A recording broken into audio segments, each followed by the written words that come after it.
Over the centuries, there have been thousands upon thousands of missing peoples in our state and national parks.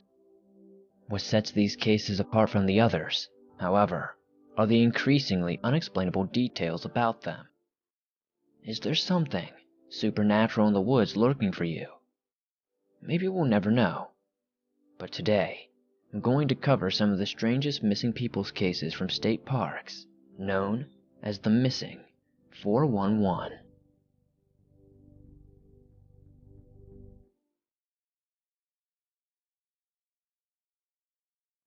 Number 1. Jason Lewis Kyles. He was missing from Santa Rosa, California. Endangered missing is the classification. Was born on 7/28/1978. Is 34 years of age. Is 6'6", 185 pounds. He was naked except for a plain white gold wedding band on his finger. The medical conditions list him as having seasonal depression and took medical marijuana to control his condition. He stopped taking the drug prior to his disappearance. He is apparently suffering from a severe form of mental illness, possibly a bipolar disorder. Distinguishing characteristics are he is a Caucasian male, has brown hair, blue eyes, and may have a reddish-colored beard. Jason was last seen near Marsh Trail in Annandale State Park. Since then, he has not been heard from since. Authorities launched a search and rescue operation for 6 days before losing hope and closing the search. As mentioned before, Jason was known to battle depression and recently stopped taking his prescribed medications. People close to him mentioned signs of weird behavior. He was plagued with insomnia, would talk very quickly, and was seemingly, out of nowhere, fixated on religion. Roughly around a week later, he was noted to have packed up his truck, which was a Ford make, and he packed it seemingly full of random items. These items included a bird bath, his son's guitar, and various photos of the family. As he drove away from his home, he left nothing but a simple note stating he would be visiting his cousin in New York City and chase his dream of being a famous musician. This was only the start of the truly creepy mystery that this would turn out to be. The following morning, Sonoma County officers came upon Jason's truck, parked just outside of Annandale State Park's border. A local told officials she had found Jason in her barn at around 9 a.m. She claimed he was crying and said that the horses were sad. But wait, that's not all, folks. Later that morning, a local on a bike ride mentioned seeing Jason in the park naked and chanting something he couldn't make out. Officials would later find Jason's clothing and shoes in the woods, with the tags removed from every item. Even stranger, Christmas ornaments and magnets were found in his pockets. Officials came to the conclusion that Jason must have had some sort of psychotic break and suffered amnesia and hasn't realized it yet.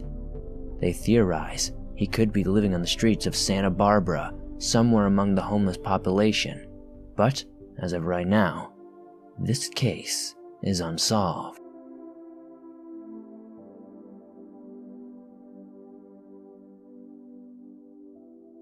Number 2.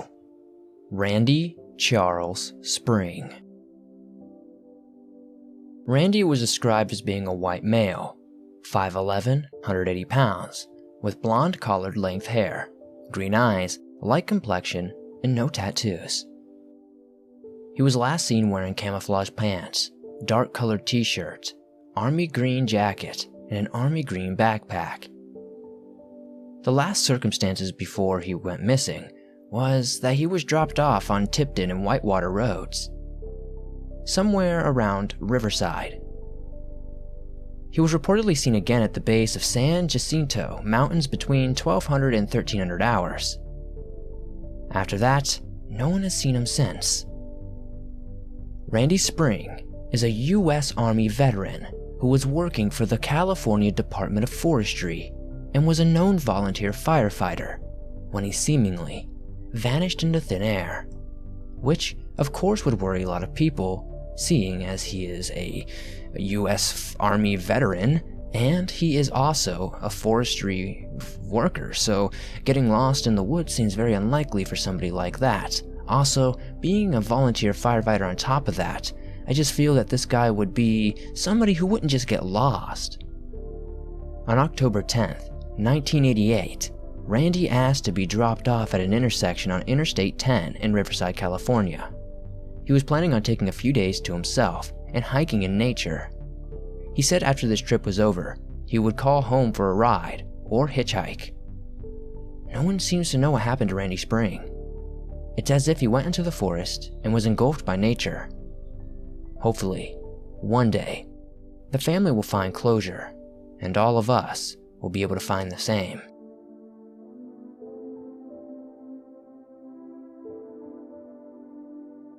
Number 3.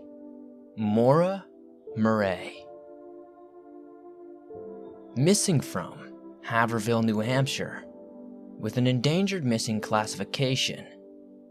Maura was born 5/4/1982, was 21 years of age when she went missing.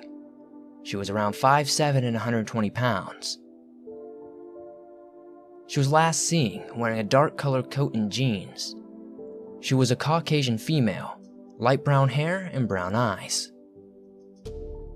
Maura lost control of her vehicle and crashed into a snowbank in 2004. A local passing by called police and she claimed she did not need help or want any. A little over 10 minutes later, the police arrived at Maura's car and it was locked and she was gone. There were no footprints to be found in the snow. Even with canines on the scent, the dogs couldn't pick up anything, not a single trace. After months of tireless and hard work, it was found that Maura had taken $280 from her bank account and emailed her college teacher, lying about a death in the family. All of her important items, such as credit cards, cell phone, maps, and other stuff, were found in the back seat of her car. In her dorm room, officials found all of her belongings packed up in boxes. But, despite all the leads, nothing has been found and she remains missing. Now, Maura's case is pretty interesting. How could someone just vanish seemingly right off the side of the road?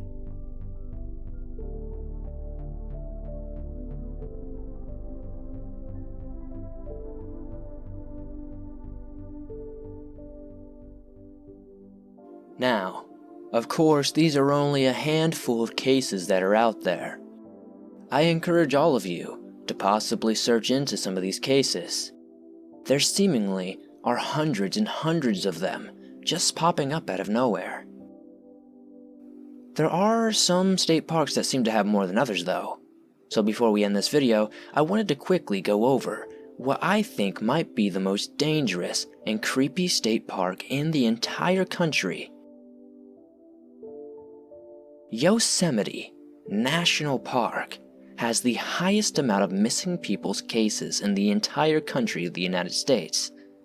This place has stories of ghosts, ghouls, and monsters seemingly since its inception. This place is the epicenter of the missing 411, and in my honest opinion, I feel that if there ever was to be an answer found of what is actually in these woods causing this to happen, Yosemite is the place to go to find it. Thanks for watching this video. If you enjoyed it, please give it a thumbs up, as it helps me out a ton. If you're new to the channel, hit the subscribe button and turn on notifications to never miss another video. I upload videos almost every single day on all things creepy and anomalous. If you have a story or a missing persons case you'd like to see me cover in the future, be sure to send it in to the email or the website that you can find in the description down below. That website is swampdweller.net. All one word, swampdweller.net. See you guys soon with another creepy video. Also, if you haven't seen down below, I do have brand new shirts for sale now, so if you want to support the channel, definitely check those out as it will help me out a lot. Thank you guys, and see you soon.